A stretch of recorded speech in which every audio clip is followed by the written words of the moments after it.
Hey, Ian, could you stop sharing screen? I don't. Yep. There you go.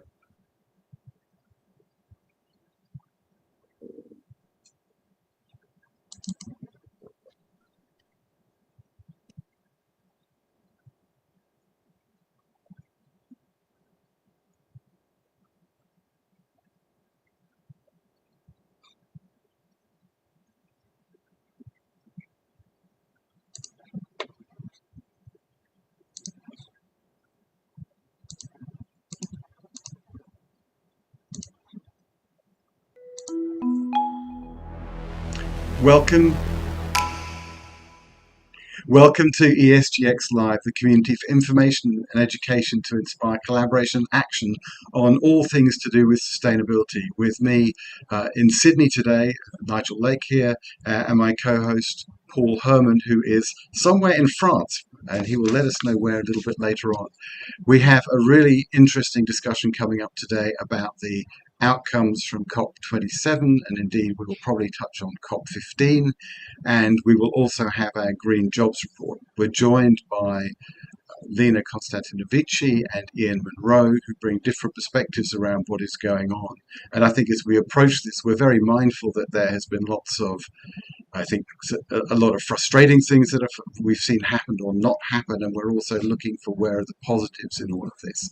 If you're joining us in our live audience on Zoom, welcome. Please do introduce yourselves in the chat. It's great to know who you are, where you are, what you're interested in, and we will try to address that. If you have questions as we go through, post them in the Q&A, and we will work them into the discussion as best we can. If you're with us on social media, thank you very much. Please do use the like button. It amplifies our message, gets it out to the important message of all of our guests to a much wider audience. Every single use of the like button adds at least 10 more views, possibly more. So thank you in advance for that. Just as a very brief introduction before we get to the Green Jobs Report, the quick reminder that all of this focus on environment and more broadly climate change, agriculture, etc., started over 50 years ago in 1972 with limits to growth, the formation of the UN Environment Programme, and it feels like an enormously long time has gone past with not necessarily enough happening. Of course, you'll all have seen the news articles from 100 years ago when people were talking about this, and my favourite statistic, which was that Joseph Fourier wrote a paper explaining how carbon dioxide and the composition of the atmosphere could change the temperature of the planet in the 1830s, which is rather crazy. We understand the problem in that we understand what climate change is, what is causing it. We understand what we need to do, which is decarbonize the grid, decarbonize all forms of transport, including shipping and planes. But there are still many barriers to change. We understand those too, which are typically the structures within which everything takes place, the fact that the voices of the status quo and of the past and of the problems we're trying to address are louder and better funded than the voices of the future. And I think we will be touching on that too. And of course, some things just take time, and time was on our side 50 years ago. It is no longer on our side today. So with that as introduction, and with the other point, a good friend of mine who's been involved in these processes for ages was so upset during the COP in Sharm el Sheikh, they actually cried on stage for the first time. So this kind of emotional sensitivity and tension that's going on, let's try to keep a positive frame of mind as we go through into exploring what can be done and where we go now. But before that, the practical reminder as to what is already happening in the world of green jobs. Let me hand over to Paul Herman and Amir Khalegi and Fidel Kaboub to take us into our Green Jobs Report. Thank you, guys. That's great. Thank you, Nigel, for the intro. Nick, our producer, it still says we're in a practice session. So if there's something that says go live, if you could hit that, please. It is streaming on YouTube. So welcome to ESGX. Delighted to have you with us. We're delighted that Lina Constantinovici and Ian Monroe are here to talk about COP27 and on the ground. as a preview to that, since COP27 is about green jobs, Amir is going to give us a short presentation on the state of green jobs in the US and some research from the World Resources Institute. And then in less than 10 minutes, Lina and Ian will be on the stage, and we're going to hear directly from them being in Egypt at COP27 and possibly previous reports from earlier COPs. All right, Amir, over to you. Give us the latest on green jobs and how that is leading to more or less climate action. Thank you, Paul. Really excited for this week's discussion and excited to present to you all this monthly green jobs report. So for those, our analysis provides data-driven insights on greening the economy, and our analysis begins by rating over 2,000 HIP-rated companies with a human impact plus profit rating. This human impact plus profit rating is based on 7 HIP pillars, specifically health, wealth, earth, equality, trust, products and services, and management practices. Once these companies are rated, they are then cross-mapped to industry data provided by the Current Employment Statistics Survey that provides specifically data on employment and wages. Then, once cross-mapped using the North American Industry Classification System, we then are able to provide a weighted industry HIP rating based on the industry's HIP rating proportional to their employment. Some example green industries are listed below: recycling services, cleaning manufacturers, examples of slightly extractive industries, and extractive industries such as oil and gas extraction and casinos. In total, we analyze over 190 industries, which constitute around 89% of the total employment. What we continually find is that jobs in greener industries have been the most resilient and recovered fastest during the COVID-19 pandemic. So we can see here that on the onset of the COVID-19 pandemic during April, that proportionally green jobs suffered the lowest job loss in comparison to extractive industries and slightly extractive industries. They were also the first to recover past their February 2020 employment level relative to all other buckets. But since then, we have seen a lower slope in the job gain in comparison to slightly extractive and extractive industries, indicating that instead of taking the opportunity to build back better, we're actually building back towards more extractive industries, despite greener industries showing more resiliency and building back faster to its pre-pandemic level. So this is indicated here, as we can see of the rating of the hipness of the economy. As our unemployment becomes lower and we're gaining more jobs, unfortunately, the hipness of the economy is also slipping, indicating that we are building back to more slightly extractive and extractive industries, as opposed to taking the opportunity to not only invest in more resilient jobs, but also higher paying jobs. So another one of our insights is that greener industries on average are the highest paying on an annual and hourly basis. Not only on an hourly basis, they provide the most consistent hours in comparison to slightly extractive and extractive industries. And we can see here that there is a large difference between the annualized pay of a green industry versus slightly extractive, and especially when it comes to extractive industries. Part of this, again, is driven by the stability of green employment and providing more weekly hours in comparison to part-time or contractual work that is, or seasonal work that is found in slightly extractive and extractive industries.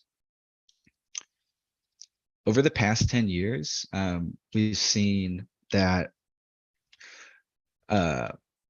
slightly extractive and extractive industries were on the same growth rate in terms of wage up until January 2020.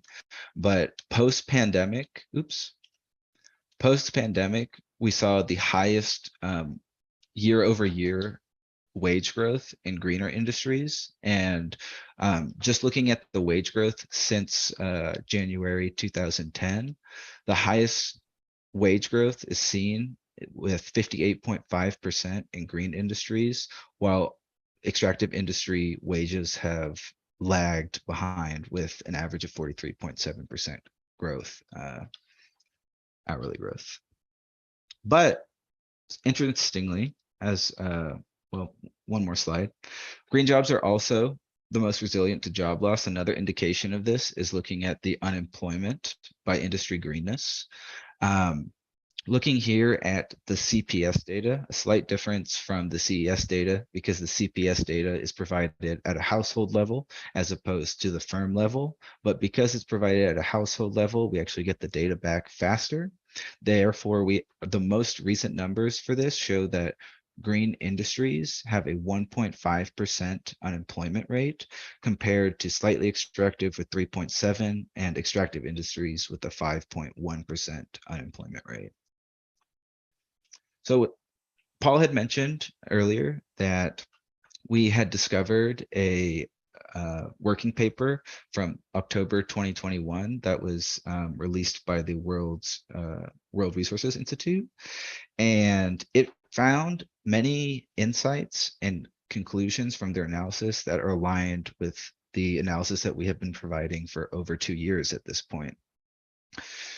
The difference between their research is that it looked at green investments that are used to create jobs, and they found that greener investments within industries created more proportional near-term jobs when comparing to unsustainable investments such as oil and gas, fossil fuels, or in this case, road construction, or moving away from greener public transit. But we can see here from these findings, looking at this table here, if we're looking at this median ratio across the literature review that they had done, when looking at investment dollars, when investing in sustainable industries, the proportional job creation was at times significantly more than as compared to fossil fuels. So if we're looking at industries within solar energy, they found that investing 1 million in solar energy created 1.5 times as many jobs when compared to fossil fuels. So as a hypothetical example, if $1 million in solar energy investments created 150 jobs, that same $1 million investment in the fossil fuel industry would only create 100 jobs. So it seems like a no-brainer to be investing in these greener industries based on our analysis for the over 2 years at this point, tracking it since the pandemic, seeing how they're more resilient, pay better, have better job quality in terms of safety, in terms of education, in terms of repurposing, in terms of accessibility to marginalized communities and not being geography locked. Also, another thing is that looking at their additional insights is that greener jobs are actually more labor intensive and require more human inputs as opposed to fossil fuel industries, which are more automated and base their investments on capital inputs, getting machinery, getting land, getting buildings to ultimately automate the process. But with greener jobs, it's more sustainable employment. And not only that, it's not as subject to the volatility in production cycles as is with oil and gas extractions. And the research found that clean energy is jobs and clean energy are normally and generally steadier. Another interesting finding from their research working paper, and the final one I will touch upon, is that they found that median hourly wages of clean energy workers were 25% higher than those of workers overall. Another insight that we have consistently found over these past 2 years. Great. Well, Amir, thanks very much for sharing both this research paper from the World Resources Institute and the monthly Green Jobs Insights. And so we all aspire to build back better, yet we seem to be building back the same. So let's transition to our discussion about what happened at COP27. And Amir, thanks very much for this deep dive Thank you. analysis. And welcome Lina Constantinovici, who's the founder of Innovation 4.4, which Lina can explain, and Ian Monroe, who's a founder of Etho Capital and also a lecturer at Stanford University. So both Lina and Ian were on the ground in Egypt at COP27 in Sharm el-Sheikh. Lina's going to give us a little overview of the lay of the land of what's it like to go to COP, and feel free to bring in previous experiences and previous COPs, both Lina and Ian. And then if you have questions, please ask them in the chat or the Q&A, and I'll moderate them. So let's dig in. We got, plenty of ground to cover, including, is this a success or is this a failure? So Lina, take us back a couple weeks ago to Egypt and give us the lay of the land. Sure, happy to do so. Thank you for having me. Great to be here with you all today. A little bit of a background as to the connection between our organization and UNFCCC and the COPs and why we were there to begin with.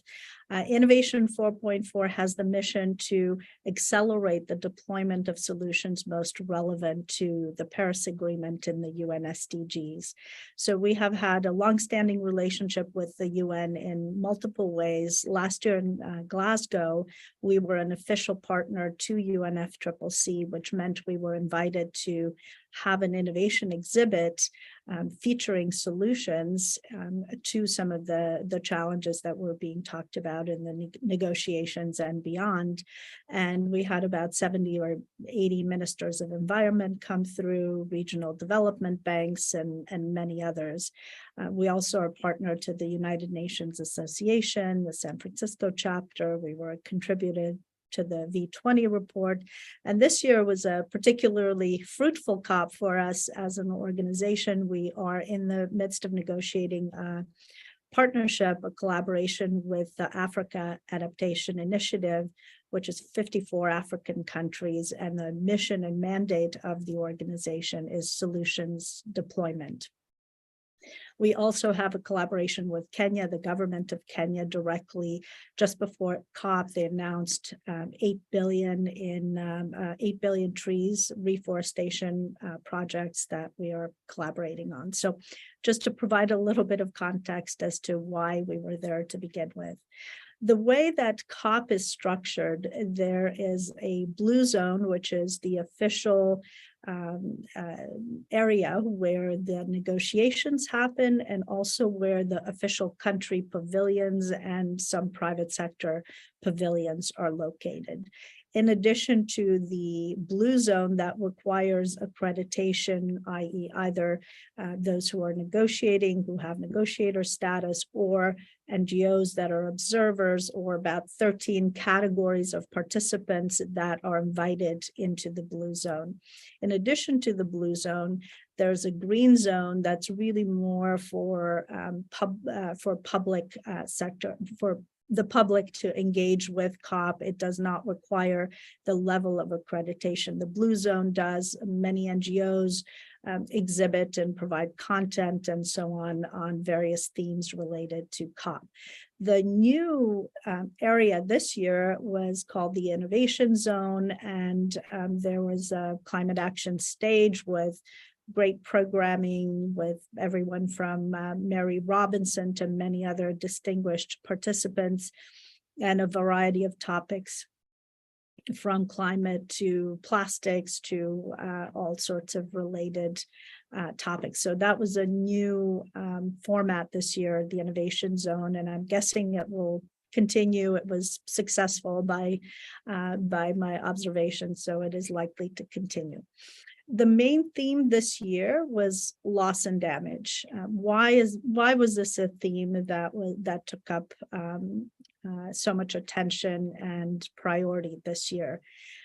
23 developed nations that are part of the Annex 2 of the United Nations Climate Convention represent 12% of the global population and over half of emissions.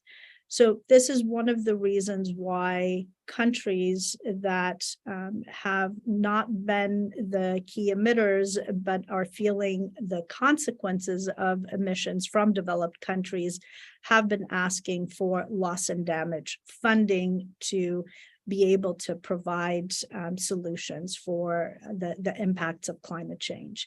In 2009, developed countries have promised loss and damage compensation at 100 billion per year. That has not happened. So this is why loss and damage has come to the forefront. There's a new fund that was launched this year. About 300 million in commitments were made, not nearly the amount needed or even promised. And some of the research from UNEP, the United Nations Environment Program, is showing that actually we need 1 to 2 trillion per year rather than 100 billion. So I'll leave it at that for now, but that's a little bit of the context for some of the key conversations around loss and damage. And this is in the official negotiations in the blue zone. There are many other conversations and commitments by the private sector that happened outside the blue zone in the many other related events that were in Sharm el-Sheikh that took place outside of the blue zone. So I'll leave it there for now and turn it over to Ian to share some of his impressions, and then I've got a bunch of other fun facts that I'm happy to share if there's time. Yeah, we would definitely want to get into it, and the details from the micro to the macro. All right, Ian, you were in Egypt. How long were you there? Was this your first COP? Was it bigger, smaller, more exciting, less exciting? Yeah, thanks a lot for setting the stage, Lina, and just giving the background and the loss and damage development out of COP, I'd say, is really big. So return to that in a moment. So just for background for everyone, Ian Monroe, I have a few hats. For over a decade, I've been teaching courses on solving climate change at Stanford University and just co-authored actually a textbook called Solving Climate Change, primarily for university students, but also for investors and philanthropists and folks in the government and nonprofit spaces interested in climate solutions. So just put up a link to that.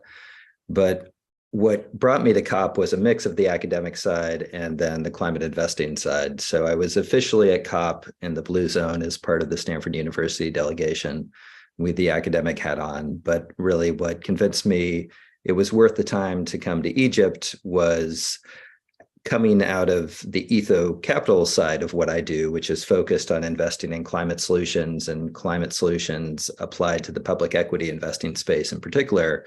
We've been part of this much larger movement called the Climate Positive Investing Alliance, or CPIA, which Paul and HIP Investor is a co-founding member, as well as Lina and Innovation 4.4, and a growing global network really trying to push investors to align where the money is flowing with what climate science actually says is necessary, which at this rate is really much faster than net zero by 2050, which was the trend that really got going in a big way last COP in Glasgow. But at this rate, that's what the science said about 20 years ago. The science now is really saying we need net zero by 2040 as a planet, and investors need to move much faster than that. So that's the main message I was pushing at COP, alongside this broader growth of the Climate Positive Investing Alliance and these higher standards for climate investing. So in answer to Paul's question, this isn't my first COP, but it actually kind of surprisingly is only my second. My first COP actually was Paris, which the Paris Agreement came out of. So it was, in that case, a COP that was really connected. The blue zone and the green zone were right next to each other. So civil society and business very much connected, with the direct negotiations going on and lots of protests, lots of civil society engagement, very, very well organized and run. And then Egypt, on the other hand, many have said was the worst organized COP that they've ever been to in close to 30 years of COPs now. Everything was super spread out. The green zone, where civil society primarily was located, was pushed off to this chunk of desert that you had to take a separate bus to get to.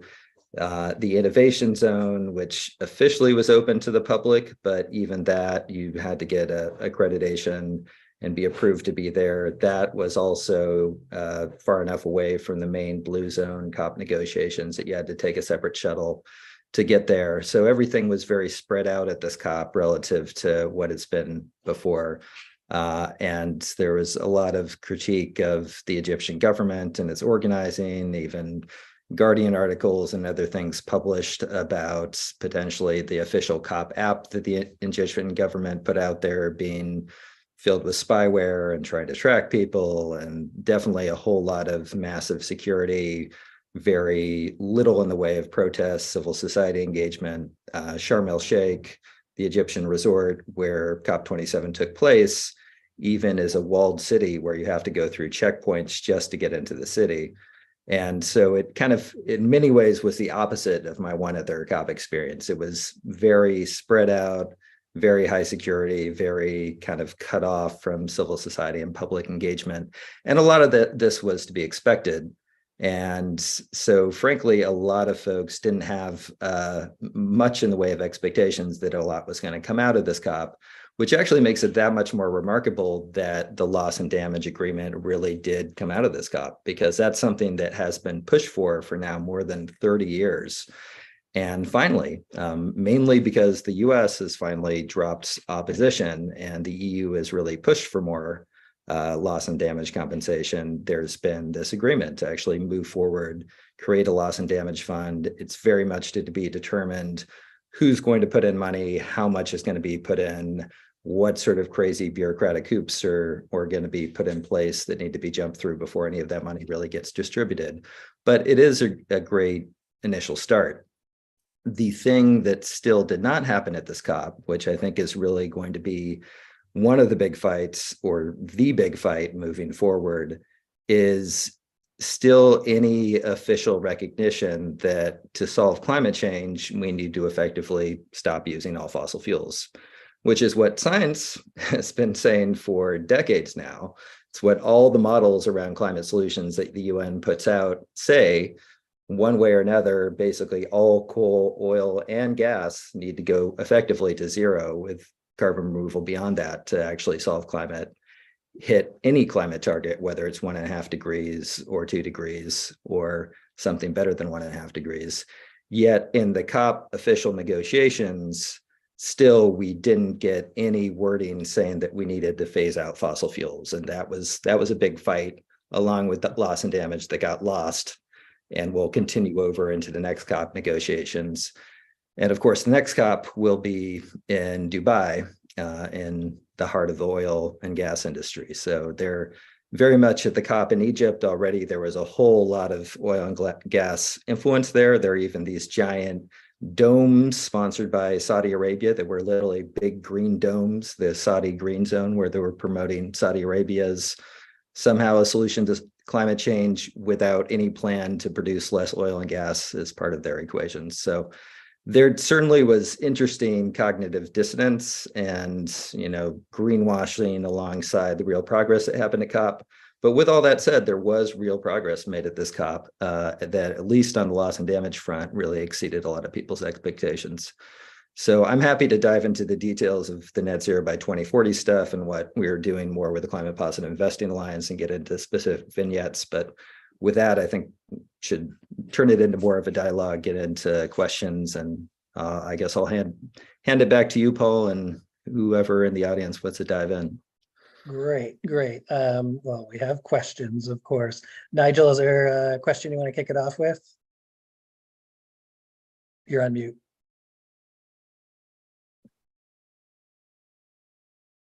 Okay, Nigel will be back in a second. Fadil, is there I can add just to follow up on what Ian just said, if I can add just a couple things, is that okay? Sure, go for it. So there were many interesting negotiations around language to be included in the loss and damage conversations and some of the other conversations. So for example, the phrase major emitters was highly contested and had to be taken out and replaced. And so a lot of the language was a lot of the negotiations were around language, and there's pages and pages written about this. I highly recommend digging into that if you're interested. One of the interesting statements, Mia Mottley, who's the Prime Minister of Barbados, called for a 10% windfall tax on oil and gas companies, and pointed out that if implemented at the beginning of 2022, by the end of this year, that alone would have generated 31 billion in climate finance. So that's about 1/3 of the 100 billion promised but not committed. So interesting fact. Absolutely, and that was the question I was going to ask if I had not had my sound problem, which was precisely there was this climate finance fund created, which very little money has been put into. Almost all the money, if I understand correctly, actually is just loans, possibly on favourable terms, possibly not. So this is still extractive development, and I can hear Fidel getting ready to dive into that question in any second. And so my concern is, we have this new loss and damage fund, which is very important, which is a beautiful new shiny thing not to be funded for a long period of time, to go with the other thing not to be funded, when at the same time we still subsidize fossil fuels hand over fist in many countries around the world. And so I'm interested to hear Fidel's comments on that. And just as a kind of brighter light to that, despite all of that, there are places, and I'm down here in Australia for a couple of weeks, where significant amounts of money are being invested in renewables. We've got 3 gigawatts of projects that we're working on right now ourselves in our business, which is, it's a decent amount of power. So there is this activity taking place. Capital is being deployed. But this is in a rich part of the world where there's plenty of money and plenty of customers. Very different challenge from much of the lower income nations who desperately need the support of the climate finance proposals to be able to act themselves. So maybe Fidel would have some very interesting comments on all of that. Thank you, Nigel and Paul and Lina and Ian. Thank you so much for kicking off the conversation with really pressing all the hot buttons that need to be pressed and need to be addressed. And you mentioned Mia Mottley, who's, if I had any power and influence in this world, I would name her the Tsar of climate action.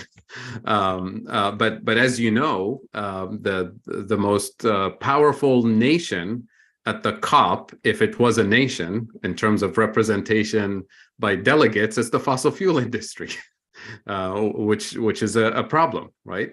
But I wanted to share this screen here and show you just this one picture, which I'm sure you're familiar with, but our audience would appreciate looking at this graph from the United Nations Environmental Program. Produced this report a couple of years ago called the production gap, and the gap between the level of fossil fuel extraction that is being planned for 2030, 2040 versus the level that we're actually allowed to extract and burn if we're going to meet the climate challenge. And we're on track to produce and burn almost double the amount by 2030 and almost 4 times the amount by 2040. So this gap needs to be closed. And the only way to close it is by rapidly phasing out fossil fuels and ending the construction of new fossil fuel infrastructure, starting with coal and then adding oil and gas very, very rapidly, which means we need the entire world to sit down and negotiate a fossil fuels non-proliferation treaty.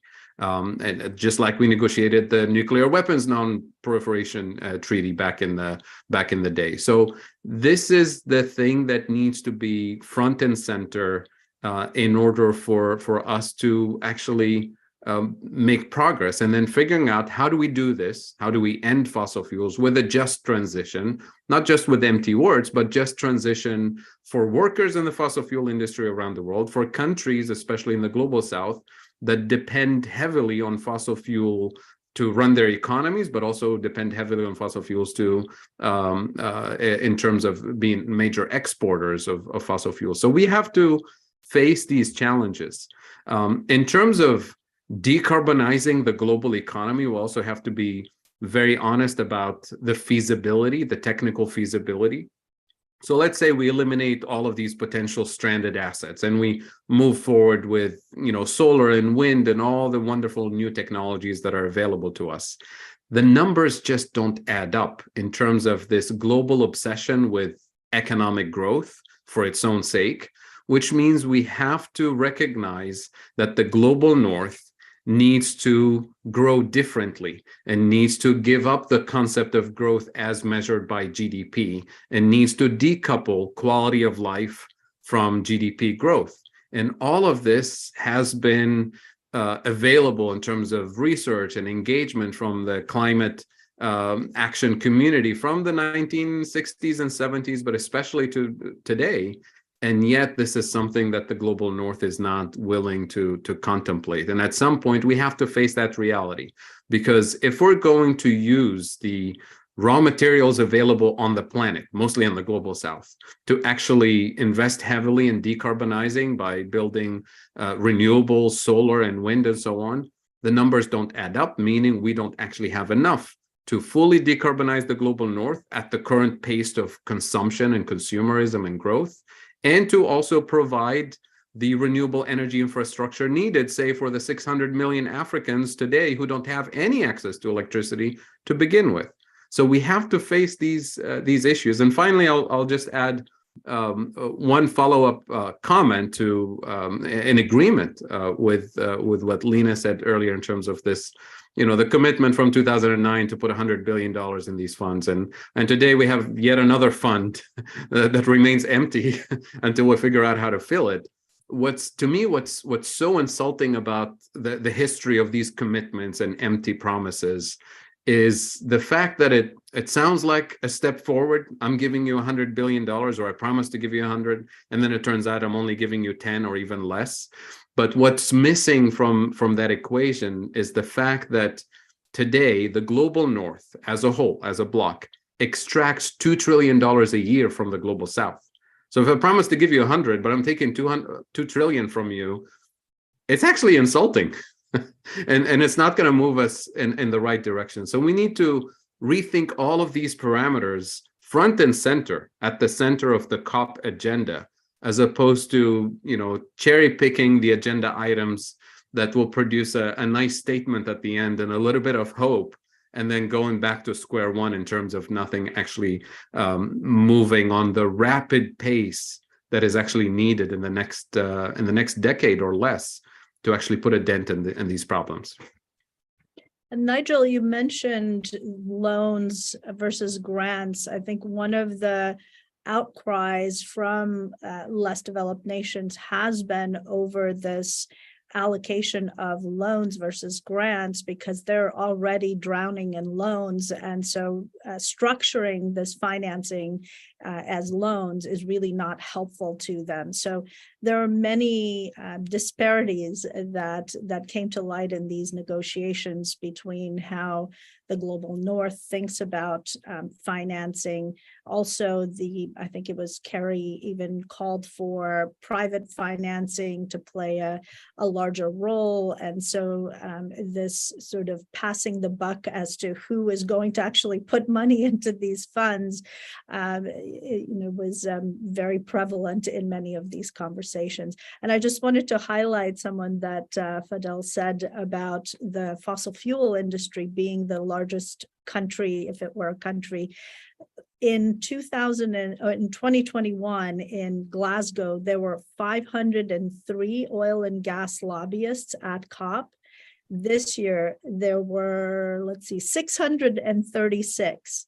So in 1 year, that's a really significant growth in that particular area of activity. Out of how many Those people, were how just many people registered were ones. there on the ground? I'm sorry. How many people were in Egypt and how many people were in Oh, on Glasgow? the ground total, in the blue zone or altogether? Guess, Both. Ian, I don't know if you know the number, Altogether, the estimate I saw was over 40,000. We're 40,000. expected to be in town for COP. Got it. Mix So of- for each of you, Ian and Lina, what got done at COP? Like you're working it from at least the bottom up, but maybe the top down too. Like what got done? What would you say are beams of hope and green shoots of progress? Well, what got done was this new fund was launched. It doesn't have any money in it yet, but it was launched, and there were some commitments from key countries, developed countries.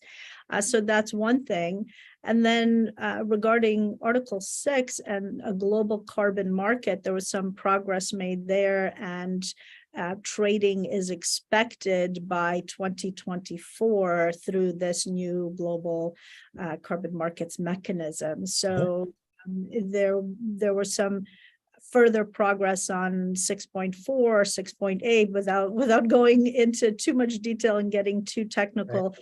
There was some further clarity on some of the aspects of Article 6, which were long overdue. And how about for you personally? Like, was it productive time to be there?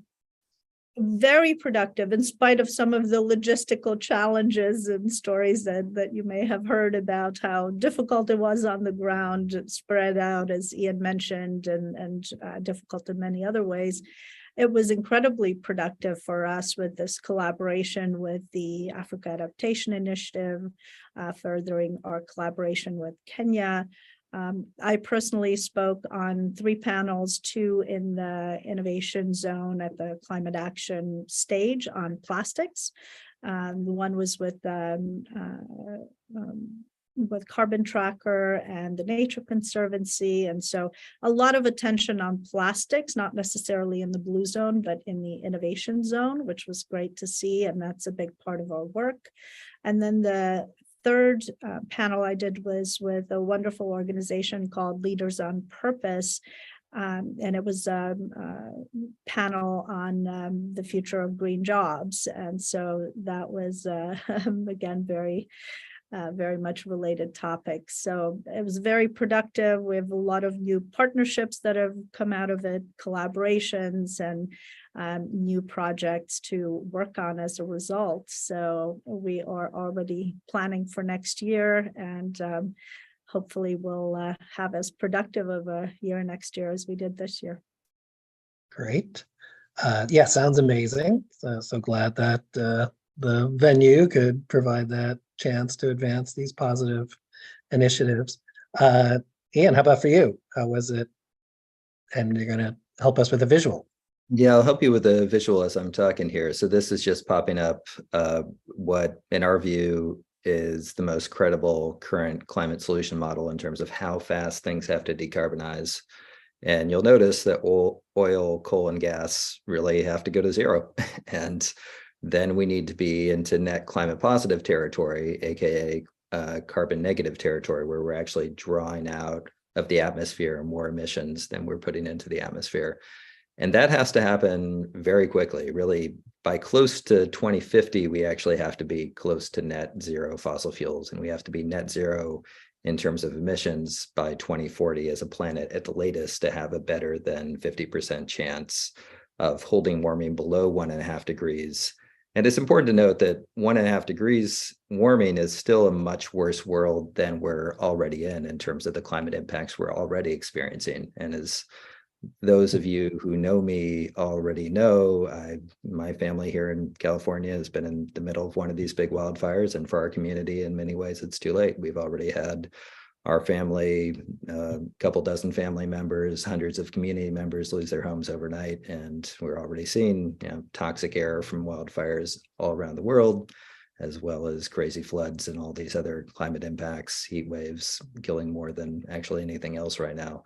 So many, I think, would rightly. And at 1.5 degrees Celsius, just want to give this one translation metaphor for everybody in the audience. 1.5 degrees Celsius is about 3 degrees, 2.7 degrees Fahrenheit. The Earth, imagine the Earth's temperature is your body temperature. If your body temperature were 3 degrees higher, 98.6, you'd have 102 fever all the time. So when we're talking about 101.5 degree world, we're talking about the Earth, like us, having 102 degree fever. And we're talking about 2 degrees or higher, we're talking about like 104 degree, 105 degree fever, which means you either have Ebola or you're dying. So this is mission critical. So Ian, walk us through like tangibly how we can get there. Yeah, just to go even beyond that, Paul, it's not to get too far gloom and doom, but that's 1.5 degrees average around the planet, including most of the planet being ocean, which actually is absorbing a lot of heat. So it's actually warming much faster than the land. It's warming much faster than the Arctic.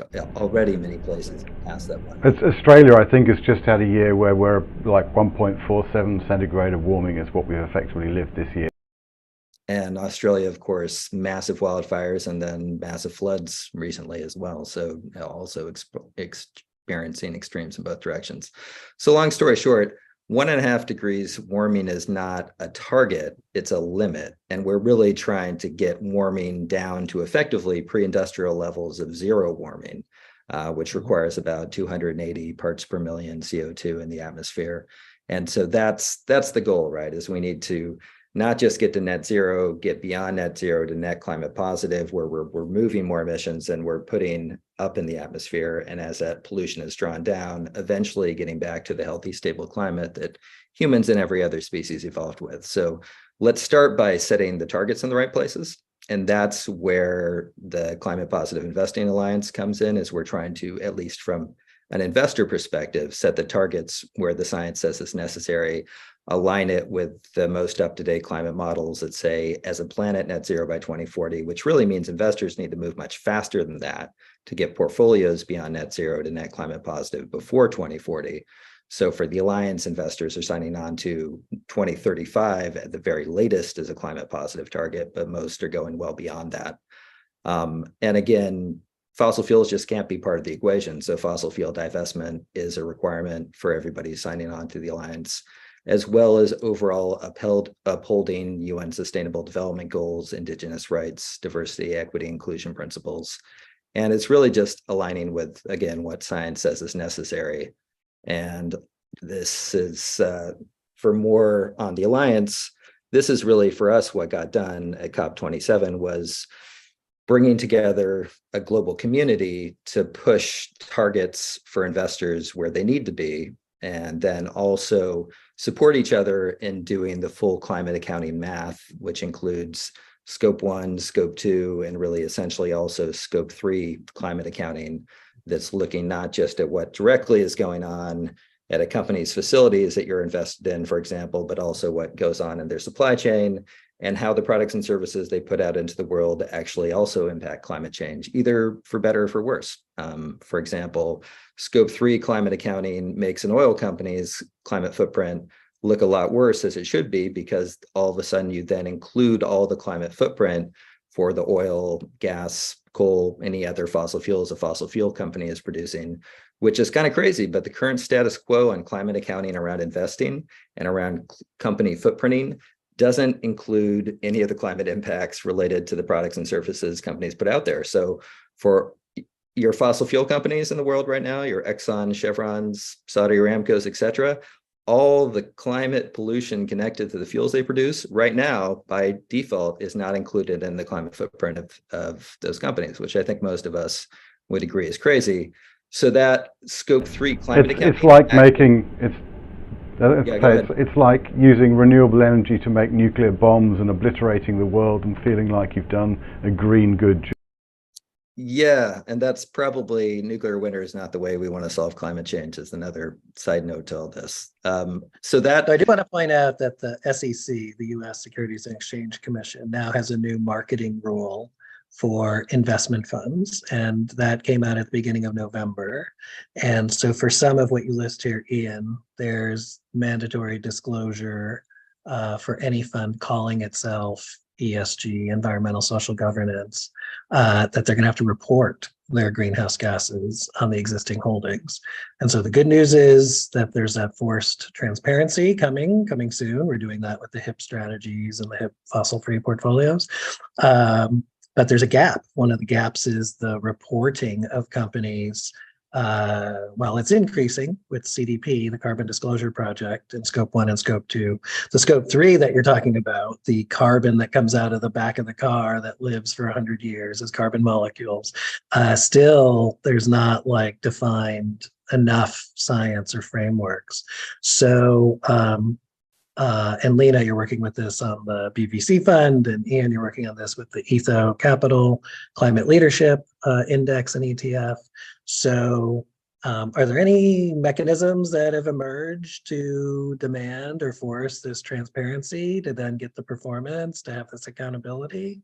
Yeah, so it's really just about getting through the misinformation and mandating it. So that is what I was getting at. That was another outcome from actually the early days of COP27 that was great, is the UN Secretary General got up and announced this new UN report that provides guidance on net zero in terms of how both countries and companies should be thinking about net zero, which by extension also is how investors should be thinking about net zero. And the report makes it explicitly clear that Scope 3 is entirely essential. There's no way to get to net zero and beyond to net climate positive without Scope 3. And that's part of the message we've been putting out with the Climate Positive Investing Alliance, and certainly with what we've been doing with Etho Capital and beyond net zero to climate positive investing as well. So there's now increasingly at the international level recognition that Scope 3 is entirely necessary. Europe is moving in the direction of mandating Scope 3. There's a lot of industry lobbying against Scope 3, putting out misinformation that it's too hard to do, there aren't standards, it's undoable. Quite frankly, that's entirely BS. It's put out, that misinformation is put out there because of vested interests that don't want to see this data mandated. The fossil fuel industry obviously doesn't, because their carbon footprint goes up by a lot when you include the emissions incorporated in the fuels they're selling. For example, for Exxon, based on the calculations we do for Scope 1, 2, and 3 accounting at Etho Capital, which covers about 10,000 of the most commonly traded companies in the world, Exxon has about 6 times worse climate footprint when you include Scope 3. And I wasn't actually planning to share this slide, but I can pop up one to just add some visuals in there. So this is looking at just Scope 1 and 2 emissions for Exxon versus Vestas, the wind company. And so Scope 3 actually both can illuminate increased impacts for companies, but it also can illuminate which companies are actually net climate positive, which companies have more benefit for every dollar invested in them than the impacts it takes to produce the products and services that are climate solution related that they produce. So for example, for Exxon, as mentioned, when you add the Scope 3 calculations, both the upstream supply chain and actually for Exxon, more importantly, the downstream emissions from burning their fuels, Scope 3 makes their climate footprint about 6 times worse than it currently is with status quo emissions calculations, just Scope 1 and Scope 2. For Vestas, a wind energy company, it actually comes out as a net climate positive company when you add in the full, not just upstream supply chain Scope 3, but also downstream Scope 3 calculations for the climate benefits for investing $1 in creating wind turbines effectively that are reducing emissions versus a baseline status quo grid emissions intensity calculation. So without Scope 3, just to get everybody up to date, so just to make sure everybody is up to date in the audience, because it's not technical to all of us here on the panel, but Scope 1 is the emissions from inside your company boundaries. Scope 2 is the energy purchases you're bringing in via utilities or the like. And then Scope 3 is both the supply chain and the customer chain. And so it's both upstream, several tiers up the chain. So if you had a pair of jeans, it includes the way the cotton is grown, or if you eat a cup of yogurt, it includes what the cows eat, whether it's grass or corn. And the customer chain is what happens to the product once it's in the environment. Lina, COP is, we've talked a lot about energy and carbon emissions, but There's also impact on oceans, which is another one of your focuses, right? So was there progress on oceans at COP27? I'm not sure that there was in the official negotiations. There were a lot of other activities around COP in the innovation zone and in the green zone and so on around oceans and plastic specifically. There's a post-COP, the plastics treaty. Then there are some really interesting outcomes from the human rights treaty that have implications now if, let's say, plastics toxicity can be linked to, for example, fertility, which is considered a human right, or clean water, which is again considered a human right. That opens up the ability for litigation, or it presents a risk for companies to now be held accountable via this mechanism of human rights for their impacts around, let's say, plastics production, for example. So there are some interesting outcomes from those conversations. One of the other ones that's wasn't directly COP related, but certainly thematically connected, is the CBAM legislation in Europe, which stands for carbon border adjustment mechanisms, meaning if you are producing as a company in a certain country and offsetting for a lower price, that you would have to adjust for the price of carbon in the country where you are engaging in commerce. So there are a lot of related, interesting conversations and activities that will have an impact on the conversations we'll be having at the next COP in Dubai. And when is that? When is the next one? I believe it's the 1st of the 12th of December, if I remember correctly. It's a little bit later than it was this year. I believe it's sometime early to mid-December. And question from the audience, is it best to have these annually, every other year, twice a year? Like, what's the right cadence? Well, the COP, the main COP that we're talking about is only one of many meetings that happen within the UNFCCC and broader UN structures. I think it was Nigel mentioned COP15, which is the biodiversity COP that just happened in Montreal. There are many other thematic and specific gatherings throughout the year. So is it enough? If you look at the outcomes and the urgency around them, perhaps not. If we look at the productivity of them, perhaps they're not achieving as much as we would all like to see. In fact, this COP was dubbed as the implementation COP, and many would say that it did not live up to its name. So I guess that's up for debate. Is it too much or not enough? Great. Wow, time flies even when we're solving the world's problems, including climate. So as we start to wrap up, Lina, you run Innovation 4.4, which refers to the innovation over 4 billion years of history. You run the BVC Fund. You're doing lots of work across you two. Ian and Lina are two of my favorite multi-sector people, in addition to Fadl and Nigel, working across business and nonprofit and governments in a multi-sector way. So, and then Ian, you're running Etho Capital, you're lecturing at Stanford, you have the Etho ETF, ticker ETHO. So what, for the audience, how can they get involved? Like what should anyone listening to this, which will replay on YouTube and on ESGX.org, what should people do to personally and with a multiplier effect? Well, when I usually give talks at conferences, I always end by saying you can invest better, you can purchase better, you can vote better, and you can educate others. Everyone can do at least one and hopefully a few of those things. And wherever you start is the right place to start. And just be curious and keep learning and finding new ways to be useful and do better. Very well said. Great.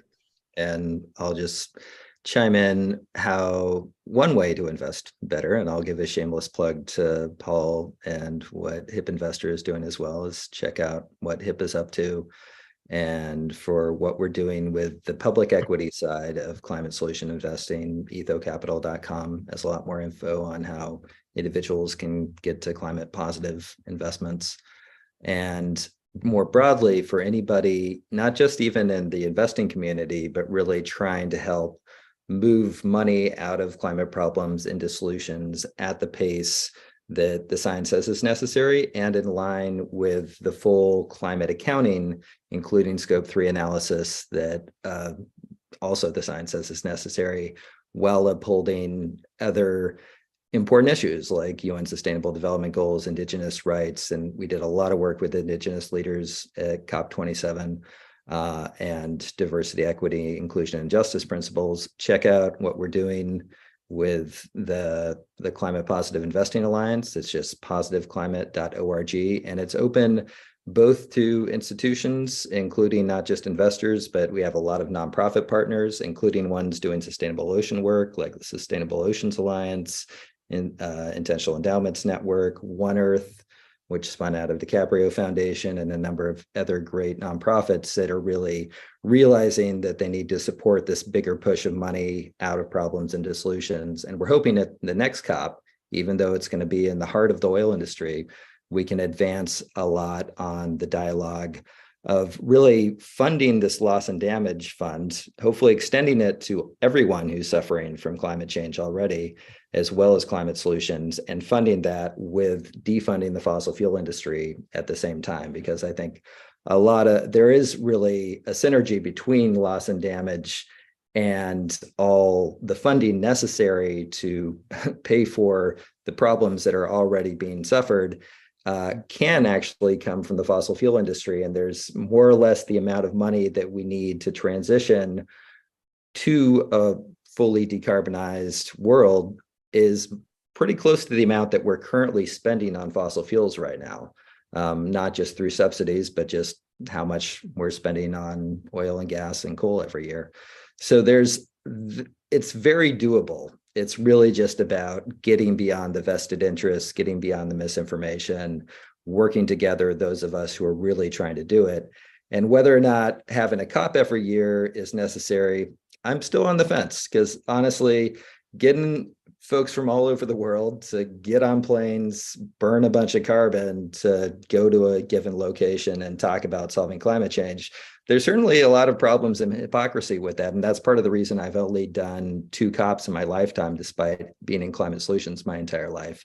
With that said, COPs are this amazing conglomeration of tens of thousands of climate champions from around the world. Some are there as corporate greenwashers and government greenwashers, but many are there really seriously trying to do this stuff. So that opportunity to be in the same place with climate champions from around the world is pretty unparalleled. And so I really came away from this COP feeling even much more energized than I expected, not just because of how the Climate Positive Investing Alliance has grown, but just having that community, feeling like there are a lot of great people around the world really trying to push things. And I think that's going to continue. So I'm a fan of COPs happening for that reason. It would be great if we could figure out how to make them be lower carbon, but just bringing everybody from around the world together into one place physically. I'm not sure how to do it without a bunch of hyperloops and electric planes. So hopefully we'll get there too. All right, well, coming soon. Thanks so much for investing your time in making the world better, in making the world cleaner, energy and oceans. Really appreciate your multi-sector leadership across business and nonprofits and government and academia. It's super helpful to know where you shop, where you work, how you invest, including your 401k, and how you vote. So hopefully everybody got a sense that you can take action in your own life in your own portfolio. And you can create multiplier effects either by collaborating with Lina's organizations and Ian's organizations, connecting with them on LinkedIn. There's a lot of work to do. There's no lack of work for all of us to do. On behalf of everybody, Lina Constantinovici of Innovation 4.4 and BVC Fund, Ian Monroe of Etho Capital and the Etho ETF, Amir Khalegi, soon to be a PhD next summer, HIP investor and the Global Institute for Sustainable Prosperity, and Dr. Fadel Kaboub at Denison University, professor and president of Global Institute for Sustainable Prosperity. I'm Paul Herman, based in France currently, and back to you, Nigel, for the wrap up, and thanks to Nick Gower, our producer, for bringing it all together. Over to you, Nigel. Fantastic. Thank you very much, Paul. I think a wonderful way to end ESGX Live for this year. I think I have two words for everybody, and they are collaborative action. We know what needs to be done. Some of it is quite easy, some of it is quite hard, and this is very much a team sport. For those running businesses or in finance that are still looking at the profits they're making on coal and thinking that world will continue, it won't. The future is coming at us really, really fast, and we see this in all sorts of industries where the solutions are already more economic or fast becoming more economic. And if you don't have a plan to transition, then you're going to get crushed by the change. And that will be tough for you and great for the people that are bringing it. This is, of course, not just about climate change, as we've talked about today. There is the whole issue of environment in our food supply chains, and that's what COP15 was about, and we will be coming back to those topics in the new year. And of course, it's all about people and doing this in an inclusive way, and we've seen the threats of rising dissatisfaction in societies around the world and what that can do to politics, and we must all be doing everything we can, including casting our vote, as Lina so rightly said, to drive those changes. So thanks. I want to add my thanks to Nick, who fixes all sorts of little glitches which happen behind the scenes. You wouldn't believe how frequently between the various platforms the settings or options change and things work differently with no notice. But it's been wonderful to have all of our guests today, and indeed every episode this year, and in all of our nearly 80 episodes of ESGX Live. So thank you all very much for joining us, and we will be back in 2023. Happy New Year. Happy holidays. Yeah.